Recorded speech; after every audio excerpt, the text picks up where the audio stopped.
Hello friends, मैं हूं गौरव और होमो सेपियंस वो इंसानी प्रजाति है जो इस पृथ्वी पर 3 लाख सालों पहले सबसे पहले देखी गई थी। ये जीव आज का मॉडर्न इंसान है और दुनिया भर में आप जो भी लोग देखते हो वो सभी इसी प्रजाति को बिलोंग करते हैं। लेकिन अब सवाल ये है कि अगर दुनिया में सभी लोग होमो सेपियंस है तो क्यों एक चाइनीज इंसान एक इंडियन इंसान से इतना अलग दिखता है? एक इंडियन और चाइनीज के बीच में डिफरेंसेस की वजह से आप उन्हें आसानी से पहचान लोगे यार, और वहीं पर एक अफ्रीकन और एक यूरोपियन आदमी को भी। And same for Chinese and African. So ये सभी एक ही किस्म के लोग आखिर एक दूसरे से इतना अलग कैसे दिख सकते हैं, और क्या रीजन है कि इन्हें एक दूसरे से इतना अलग दिखना पड़ा? क्या राज है इंडियंस के टैंड स्किन का, या फिर चाइनीज की छोटी आंखों का और यूरोपियंस के गोरे चमड़े और सुनहरे बालों का? ये सभी कुछ आज आप इस वीडियो में जानने वाले हो, और इस वीडियो के अंत तक आप इंसानी इतिहास के बारे में भी बहुत कुछ जान लोगे जो आपको नहीं पता। और फिर आप भी अपने फ्रेंड से इन्हीं सवालों का जवाब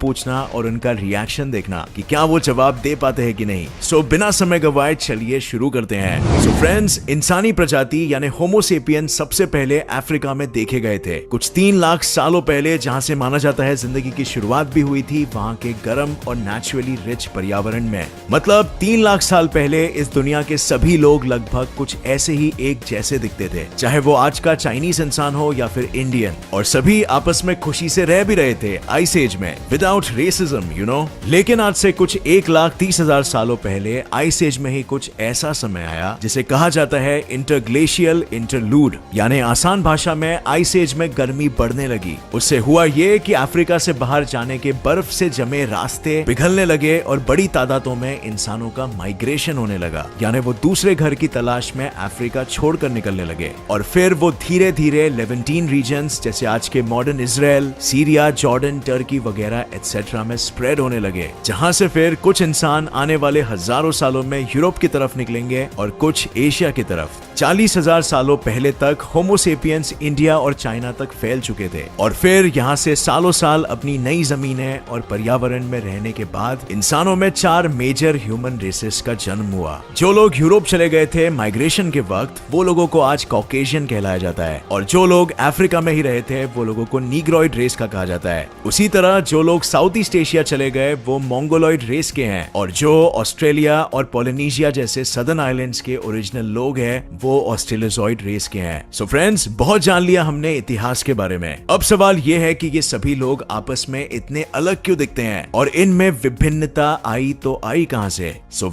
इसका जवाब डार्विन भाई हमें बताएंगे अपनी थियरी ऑफ एवोल्यूशन के जरिए। बट हमें सबसे पहले ये पता करना पड़ेगा कि आखिर इंडियंस कौन है रेशियली, क्योंकि हम यूरोपियंस जैसे तो नहीं दिखते और ना ही चाइनीज जैसे। सो हम कौन है?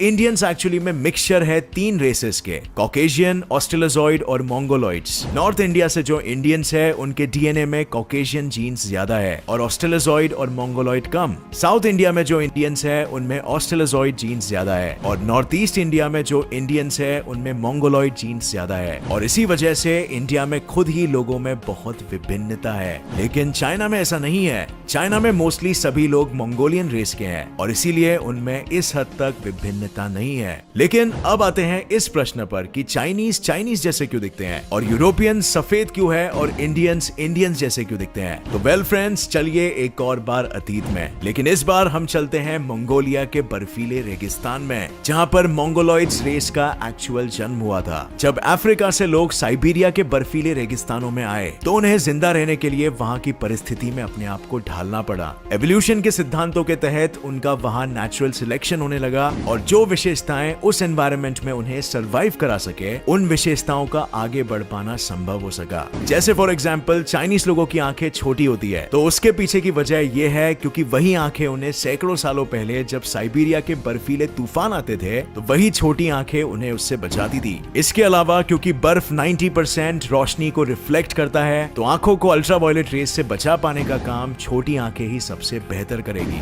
एक्सट्रीम ठंड में शरीर से ज्यादा हीट ना लूज हो, इसीलिए मोंगोलॉइड फेशियल फीचर्स ज्यादा फ्लैट होने लगे, और उनमें फेस फैट की भी मात्रा दूसरे रेसेस के मुकाबले ज्यादा होने लगी। चपटे फेशियल फीचर्स बर्फीले मीट को क्रंच कर पाने में भी बहुत मदद करते थे, और चाइनीज लोगों की आईज में एक्स्ट्रा फैट ठंड से पैडिंग देने के लिए होता है, और इसीलिए वहां मोस्ट ऑफ लोगों के पास सिंगल आईलिड्स यानी मोनोलिड्स होते हैं। यही मोनोलिड्स एक्सट्रीम ठंड की वजह से कुछ नॉर्वे और स्वीडन के लोगों में भी है, और एस्किमो एस्किमोज में भी पाए जाते हैं। अब वहीं फ्रेंड्स दूसरी तरफ इंडियन जेनेटिकली मोस्टली कॉकेशियन है, यानी हमारे फेशियल फीचर्स यूरोपियन से ज्यादा मिलते हैं एज कम्पेयर टू चाइनीज या फिर अफ्रीकन। पर अब सवाल है कि यूरोपियंस अनलाइक इंडियंस इतने सफेद कैसे हो पाए? तो इसका जवाब भी है एवोल्यूशन। एवोल्यूशन थियरी डिटेल में कैसे काम करती है, अगर आप ये जानना चाहते हो तो इस वीडियो के बाद ऊपर आई बटन दबा देना और वो वीडियो आप देख सकते हो। मेरे हिसाब से ये जानना बहुत इंपॉर्टेंट है। जैसे ही अफ्रीका से होमोसेपियंस यूरोप पहुंचे और वहां पर सेटल होने लगे, उसके कुछ सालों बाद एक भयंकर हड्डियों की बीमारी वहां के लोगों को अपने चपेट में लेने लगी। इस बीमारी का नाम था रिकेट्स। रिकेट्स की वजह से बहुत से बच्चे डिफॉर्म्ड हो जाते या फिर कम ही उम्र में वो मर जाते, और ये बीमारी इतनी भारी संख्या में होने लगी क्योंकि वहां के लोगों को कहीं से भी विटामिन डी नहीं मिल रहा था, जो न्यूट्रिशन हड्डियों के विकास के लिए बहुत जरूरी है। अफ्रीका में तेज सूरज होने की वजह से वहां उन्हें भरपूर विटामिन डी मिलता था सनलाइट से, बट अब यूरोप में जहां सूरज ना के बराबर आता है वहां कैसे मिल पाए?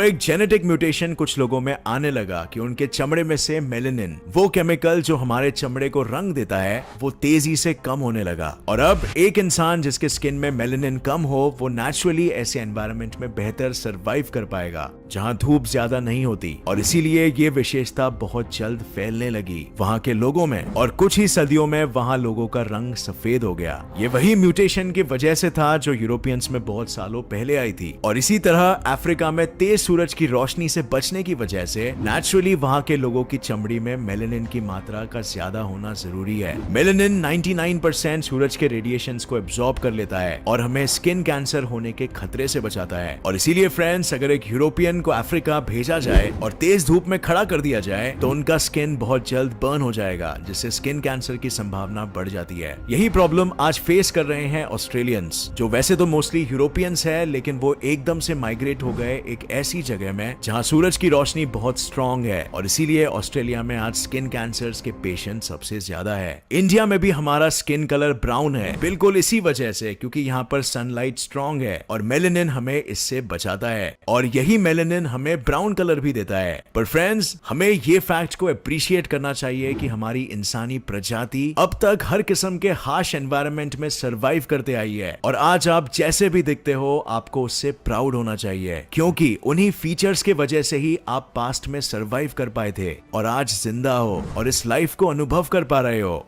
ऐसा कभी मत सोचना कि काश मैं गोरा होता या काला होता या कुछ और। अपने आप को ओन करो, आप जैसे भी हो, प्राउड होकर, और फोकस करो उन चीजों पर जो लाइफ में आपको आगे बढ़ाए। और फ्रेंड्स, उम्मीद है इस वीडियो ने आपके कई सवालों के जवाब दिए। अगर आपको ये वीडियो पसंद आया तो एक लाइक तो जरूर ठोकना। इस बार का टारगेट फिर से है 25,000 लाइक्स का।